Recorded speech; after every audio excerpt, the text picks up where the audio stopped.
Let's talk social media and books, like this one. Hi, I'm Olivia. This is AV Club, where I talk litfic, horror, weird books, whatever else I want to talk about. And today I want to talk about social media and books, especially and Just Watch Me by Lior Torenberg. Just Watch Me falls under the umbrella of weird girl books. Comparisons on the back say it's like Fleabag meets Big Swiss. But weird girl books is just like the buzzword of the moment, and it's one that works on me. I love reading anything that's described as a weird girl book, and frequently they do work for me, even when they're maybe just average. Just Watch Me, however, sounded extremely interesting. It's about a girl named Dell who is barely keeping it together. She's living in can't even really be considered a studio apartment. It's really an illegal sublet of a bigger space. And her best friend becomes Lee, the renter of this primary apartment, because Lee notices that Dell has been going to the 24-hour gym to like use the bathroom and shower, etc., because she doesn't even have a bathroom in her apartment.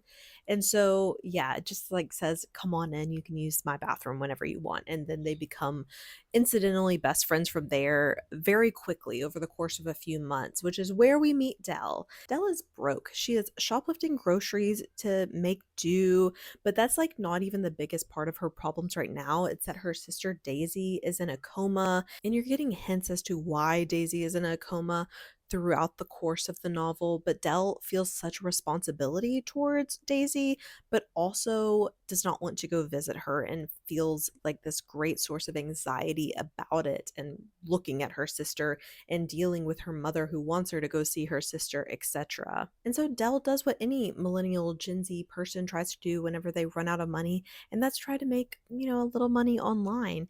And it doesn't really have a plan at first, just decides to start 24/7 streaming her life. So now around the clock streaming on something that is this novel's version of Twitch. And this book is told over the course of a week that is tracked by Dell's current live cast ranking, which is this world's version of Twitch. You're getting some chat logs in the book, you're getting some direct messages in the book. It's Twitch. And while her life is a little bit boring to stream at first, she decides to get into streaming, eating spicier and spicier things on stream, and getting into like spicy content creation. And I mean like spicy peppers, like not any other thing. This book gets into the type of social media topics that you think that it might for someone that is 24 hours streaming their life, and that includes things like creepy men messaging her, parasocial relationships, the sense of self-worth that comes with getting your ranking up and just doing anything for like that dopamine boost of that viewer count to go up, or immediate reactions, or feeling a sense of control that she is like the dungeon master of her stream and that she is always rude to viewers and sets the rules and says how much they have to tip or else they have to leave or she'll ban them.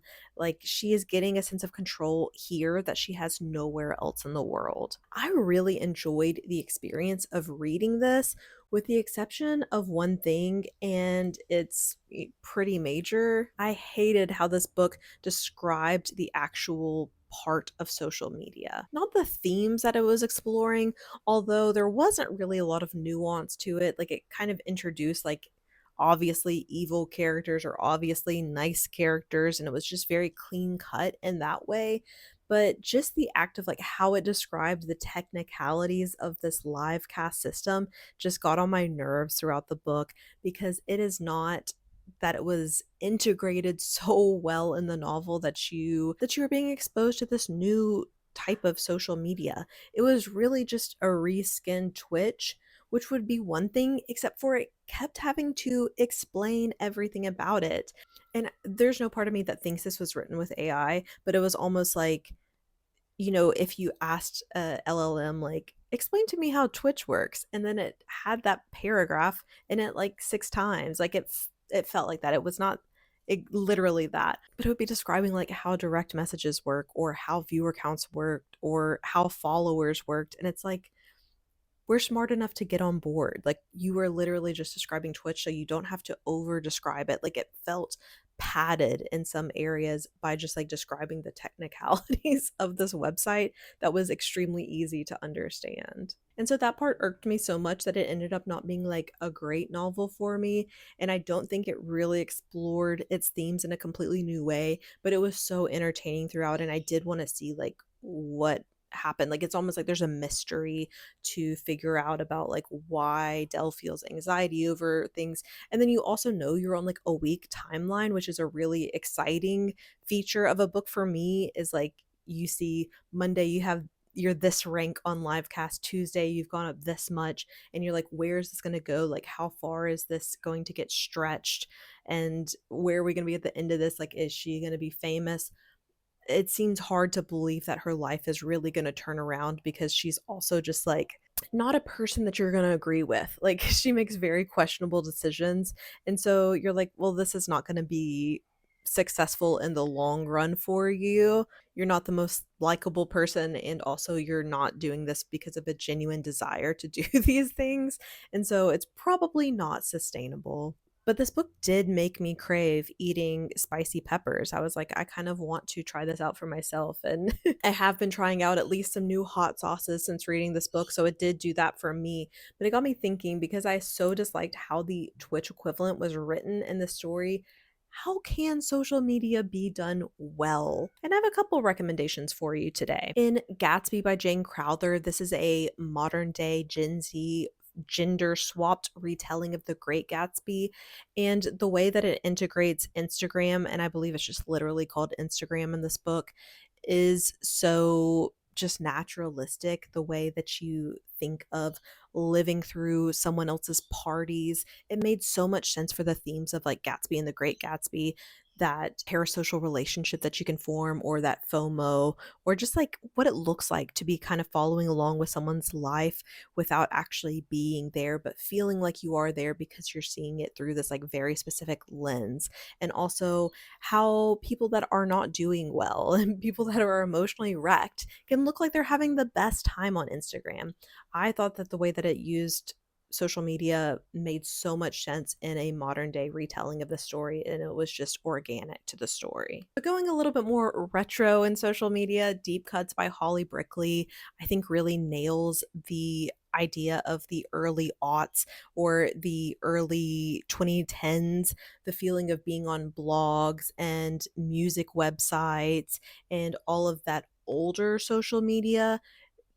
It made a lot of sense for this book, which is so much about the evolution of being both a music listener, a music maker, a music reporter, journalist.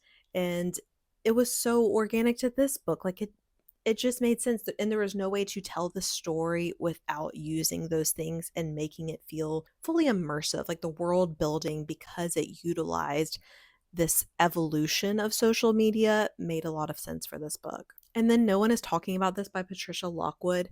This is like the Twitter book to me. It is it is written by a Twitter personality. Um, do we want to call Patricia Lockwood a Twitter personality? I think so. She has like some of the most iconic tweets of all time.